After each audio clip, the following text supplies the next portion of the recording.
বিশ্বজুড়ে কৃত্রিম বুদ্ধিমত্তা বা এআই খাতে চলছে বিলিয়ন ডলার বিনিয়োগের জোয়ার। এমন পরিস্থিতিতে এআই উন্মোদনা নিয়ে গুরুতর সতর্কবার্তা দিলেন অ্যালফাবেটের প্রধান নির্বাহী সুন্দর পিচাই। এআই এর বাজারে অতিরিক্ত বিনিয়োগ কিসের ইঙ্গিত দিচ্ছে দেখুন ডেস্ক রিপোর্টে।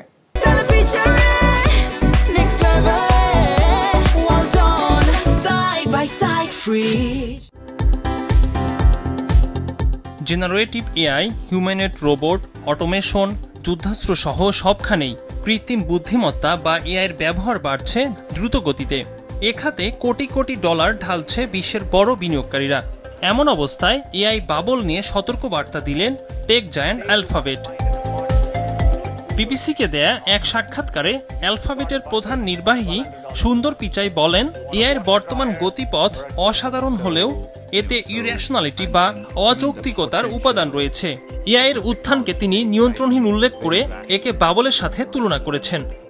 Maybe 4 years ago, Google was spending less than $30 billion per year. This year, that number is going to be over $90 billion. And if you collectively add what all the companies are doing, we have well over $1 trillion of investment going in building the infrastructure for this moment.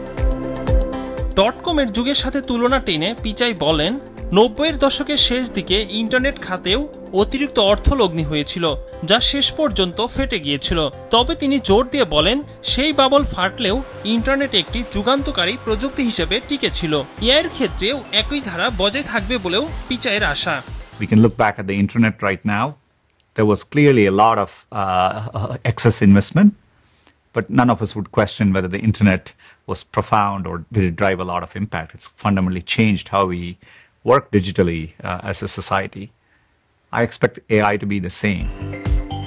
AI এর মূল প্রযুক্তি নিঃসন্দেহে শক্তিশালী, কিন্তু বহু startup company এ খাতে আসছে যাদের ব্যবসায়িক মডেল মজবুত নয়। তাদের সতর্ক করে পিচাই বলেন, যদি এই বাবল ফাটতে শুরু করে তবে কোনো কোম্পানি সেই ধাক্কা থেকে মুক্ত থাকবে না।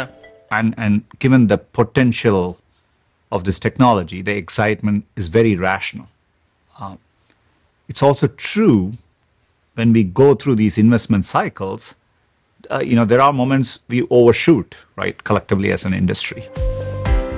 এআই খাত এখন ঝুঁকি ও সম্ভাবনার এক কঠিন ভারসাম্যের উপর দাঁড়িয়ে আছে।